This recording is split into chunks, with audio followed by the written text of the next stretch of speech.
The festering dispute between China and Japan over 5 uninhabited islands could spin out of control unless the countries improve their communication with each other, according to a confidential report submitted to Secretary of State Hillary Clinton this week by a delegation of former U.S. officials. The bipartisan four-person delegation met last week with Japan's Prime Minister and China's Vice Premier, who is expected to take over as Prime Minister, and both countries' foreign ministers. The U.S. group warns Clinton in its written report that, while neither side wants a confrontation, a mistake or miscalculation could escalate into a "thank you for trying verbose." This recording will go away once the product has been purchased. Military face-off. Members of the delegation describe their findings on the condition of anonymity because their meetings and report are confidential.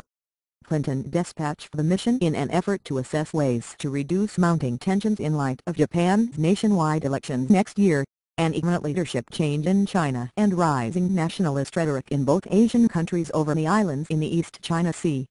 The 5 islands are called Senkaku in Japanese and Diaoyu in Chinese. Taiwan, which calls them Diaoyu-tae, also claims the chain, which is surrounded by undersea oil and natural gas fields. Thank you for trying verbose. This recording will go away once the product has been purchased. Consultative role. The members of the delegation, all former national security officials, were Democrats Joseph Nye and James Steinberg and Republicans Richard Armitage and Stephen Hadley. Clinton sent the bipartisan delegation to signal to China and Japan that both political parties support the U.S. position on the islands, so its report would carry weight with whomever wins the U.S. presidential and congressional elections, according to members of the group. While the State Department supported and facilitated their travel, they acted in the consultative role for the United States government, said John Eckhardt, the State Department spokesman. The "thank you for trying verbose." This recording will go away once the product has been purchased. Individuals were not traveling to mediate regional security issues, but rather listened to perspectives of each side. The former U.S. officials met last week with Chinese Vice Premier Li Keqiang, Japanese Prime Minister Yoshihiko Noda and other officials, and are expected to meet Clinton next week. Poor communication. They plan to report to Clinton that surprisingly poor communications and serious misunderstandings between China and Japan increase the risk that the territorial dispute could escalate if their ships collide or there's some other mishap, delegation members said. Their report says China and Japan need to improve communication at "thank you for trying verbose." This recording will go away once the product has been purchased. The variety of levels, from heads of state down to the local Coast Guard commanders whose vessels are patrolling in the vicinity of the islands.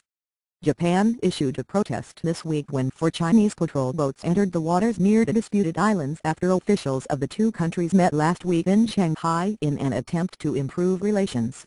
In their meetings in both nations, the U.S. delegation members said they encountered differing reactions from officials and from analysts affiliated with the government toward the American effort to help defuse the dispute. There also were differing "thank you for trying verbose." This recording will go away once the product has been purchased. Reactions.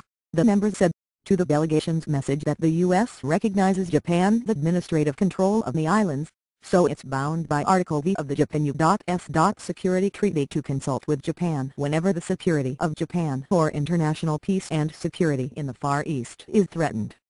Both Clinton and U.S. Defense Secretary Leon Panetta also have made that point. Going sightseeing. While some Chinese officials grumbled, Chinese analysts had harsher reactions, with some accusing Japan and the U.S. of trying to overturn the outcome of World War II, according to 2 of the U.S. members. Thank you for trying verbose. This recording will go away once the product has been purchased. That, said one delegate, was echoed by what he called rude remarks by Chinese Lieutenant General Ren Hai-kwon in Australia this week. Addressing a high-level military conference in Melbourne, Ren, Vice President of the People's Liberation Army Academy of Military Science, called Japan the former fascist nation that had bombed the northern Australian city of Darwin and said territorial disputes could trigger open war, according to the Australian newspaper and to attendees at the meeting. Further, the Chinese delegation went sightseeing the next day instead of returning to the conference, said one of the attendees. Japanese politics. Thank you for trying verbose. This recording will go away once the product has been purchased. Two delegation members said the Chinese seemed to be responding in part to a rightward turn in Japanese politics. That includes the failed attempt to buy 3 of the disputed islands this spring by Tokyo Governor Shintaro Ishihara, a Japanese nationalist who has started a new political party and once denied that invading Japanese troops had slaughtered Chinese civilians in Nanjing in 1937. He also wanted to locate Japanese on the island or stage protests there, which would have been a provocation to China. Noda's national government attempted to defuse Ishihara's provocation by buying the islands in September so that thank you for trying verbose. This recording will go away once the product has been purchased. It could prevent nationalist settlers or protesters from going there. China didn't accept the Japanese government's explanation and responded by sending 2 surveillance ships into Japanese territorial waters to underscore its claim to the islands. Jia Yunshan, a Chinese Defense Ministry spokesman, explained the move in the September 11 statement, saying, "The determination and the will of the Chinese government and military to safeguard their territorial integrity are firm. We are closely monitoring the situation and reserve the right to take necessary measures." Not constructive. Noda is expected to discuss the issue again during a 2-day thank you for trying verbose. This recording will go away once the product has been purchased. Meeting of Asian and European leaders next week in Vientiane, the capital of Laos. The Chinese Foreign Ministry on October 29 said there are no plans for officials of the 2 nations to meet during the summit.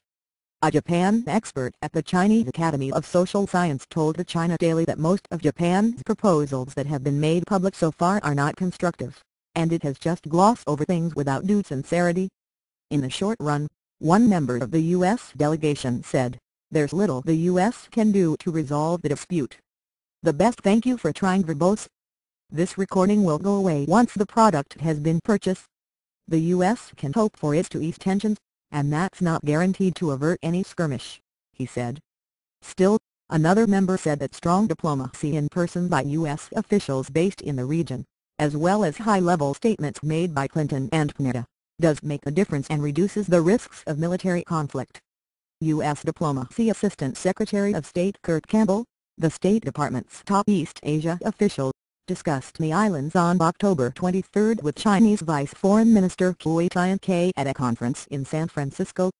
2 days later, he discussed it with thank you for trying verbose. This recording will go away once the product has been purchased. Japanese officials in Tokyo. Of the 4 delegation members, Steinberg served as Clinton's Deputy Secretary of State and is now Dean of the Maxwell School at Syracuse University in Syracuse, New York. Knight was an Assistant Secretary of Defense and Chairman of the National Intelligence Council in the Clinton administration and is former Dean of the Kennedy School of Government at Harvard University in Cambridge, Massachusetts. Hadley was National Security Advisor in President George W. Bush's second term and is now a principal at Rice Hadley Gates LLC, an international business consultancy based in Washington and San Francisco. Armitage served thank you for trying verbose. This recording will go away once the product has been purchased. As Deputy Secretary of State during Bush's first term and now heads Armitage International LC, an international consultancy based in Arlington, Virginia.